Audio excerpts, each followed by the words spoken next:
किशोरी लाल जी बहुत ही लंबे वक्त से ट्रक ड्राइविंग का काम किया करते थे और उस दिन से पहले कभी उनके साथ ऐसा कुछ भयानक हादसा नहीं हुआ था। आइए चलिए जानते हैं क्या था वो हादसा जिसके बाद किशोरी लाल जी ने फिर कभी ट्रक ड्राइविंग नहीं की। उस रात जब सामान लाद कर वो अपने ट्रक में निकले तो उनका दोस्त भी उनके साथ था जो कि उनका सहायक भी था। किशोरी लाल जी और उनका दोस्त उस वक्त बातचीत कर रहे थे। उनका ध्यान जो था सामने की ओर साफ तौर पर था कि तभी जो है उन्होंने देखा कि जब वो हाईवे नंबर 93 पर पहुँचे तो सामने उन्हें कोई दिखाई दिया। उसको देख अचानक से उन्होंने अपने ट्रक में ब्रेक लगा दी। अब जैसे ही उन्होंने ब्रेक लगाई तो देखा कि सामने तो कोई भी नहीं है।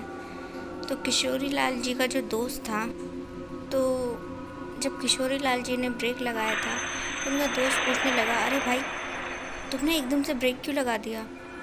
तो किशोरी लाल जी ने कहा, अरे तुम्हें दिखाई नहीं दिया, सामने की ओर कोई था। तो किशोरी लाल जी के दोस्त ने कहा, नहीं तो मैंने तो किसी को नहीं देखा, मेरा ध्यान तो पूरी तरीके से सामने की ओर ही था। और फिर अचानक से उन्होंने देखा कि उनके जो ट्रक है उस पर आकर किसी ने खटखटाया है।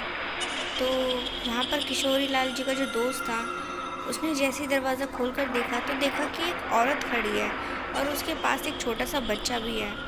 और वो कहने लगी, क्या आप मुझे कुछ दूर तक लिफ्ट दे सकते हैं? मुझे पास ही में जाना है, प्लीज़ मेरी मदद कर दीजिए। तो किशोरी लाल जी के दोस्त ने कहा, ठीक है, हम आपकी मदद कर देंगे, आप ट्रक में पीछे जाकर बैठ जाइए, वहाँ थोड़ी जगह है। यहाँ पर वो दोनों जो थे उन्होंने देखा कि उस औरत के हाथ में जो बच्चा है वो लगातार रो रहा था, लेकिन वो जो औरत थी वो उस बच्चे को चुप करवाने की ज़रा भी कोशिश नहीं कर रही थी।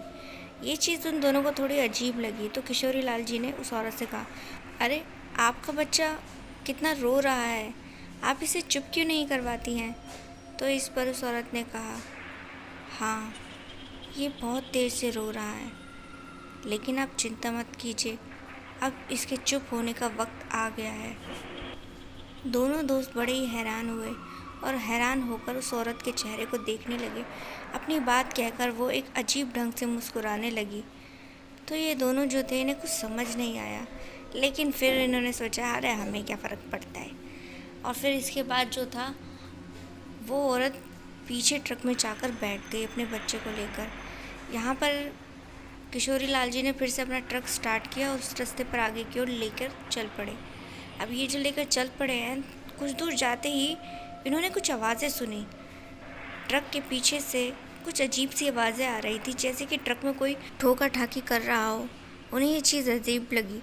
तो यहाँ पर जो किशोरी लाल जी का दोस्त था उसने छोटी सी खिड़की से पीछे की ओर झाँक कर देखा तो उन्होंने पाया कि वो जो औरत है वो ट्रक में जो सामान था उसे नीचे फेंक रही थी। अब इतना देख वो हैरान हो गए और उन्होंने तुरंत ही उस औरत को रोकने की कोशिश करी, लेकिन वो औरत को तो जैसे कोई धुन सवार थी, वो उनकी सुन ही नहीं रही थी। तो इस पर ये देख किशोरी लाल जी ने तुरंत ही अपना ट्रक वहाँ पर वापस से रोक दिया। यहाँ से ये दोनों जो थे ट्रक से उतरे और पीछे की ओर पहुँचे तो इन्होंने देखा कि वो जो औरत है वो अचानक से ही कहीं गायब हो गई है और उसका बच्चा जो था वो अभी भी ट्रक में ही बैठा हुआ था और ज़ोर ज़ोर से रो रहा था। इन्हें कुछ समझ नहीं आ रहा था कि चल क्या रहा है। तो यहाँ पर जो किशोरी लाल जी थे उन्होंने उस बच्चे को उठा लिया। तभी उन्होंने पाया कि उस बच्चे का चेहरा पहले से बड़ा अजीब सा डरावना सा था। उन्होंने हाथों से छूटकर वो बच्चा जो था अचानक से ही सामने एक पेड़ पर जाकर बैठ गया। यहाँ पर ये दोनों घबरा गए और उसके बाद जो था उन्हें समझ में आ गया कि ये जो बच्चा है या उसकी माँ ये इंसान नहीं है बल्कि कोई भटकती रूह है और अब ये जो है इन दोनों को छोड़ने नहीं वाली, ऐसा इन्हें लग रहा था। किशोरी लाल जी ने कहा, यार चल जल्दी से ट्रक में बैठ, ये जगह ठीक नहीं है, ना ही ये लोग, हमें यहाँ से निकलना होगा। तो भगवान का नाम लेकर जो है ये दोनों जल्दी से ट्रक में बैठ गए। अब जब ये ट्रक में बैठे और स्टार्ट किया और लेकर निकले ही थे कि उन्होंने देखा कि वो जो औरत है वो अपने बच्चे के साथ रास्ते पर दौड़ रही थी। उसकी स्पीड इतनी तेज़ थी कि दौड़ते टाइम जो उसके पैर थे वो दिखाई भी नहीं दे रहे थे। यहाँ पर दोनों की हालत बहुत बुरी हो चुकी थी। इनको समझ नहीं आ रहा था कि किस तरीके से इस औरत से पीछे छुड़ाया जाए। तभी जो था किशोरी लाल जी के दोस्त ने कहा, यार मैंने एक बात सुनी थी एक बार बहुत पहले इस रास्ते के बारे में, कि इस रास्ते पर कोई भटकती रूह है और अगर उससे पीछे छुड़वाना हो तो आपको कुछ जलाकर वहाँ पर फेंकना होगा। यूँ तो किशोरी लाल जी को ये बात थोड़ी अजीब लगी, लेकिन दोस्त के कहने पर जो था उन्होंने एक कपड़ा दिया और किशोरी लाल जी के दोस्त ने तुरंत ही उस कपड़े को जो है उस रास्ते पर जलाकर फेंक दिया।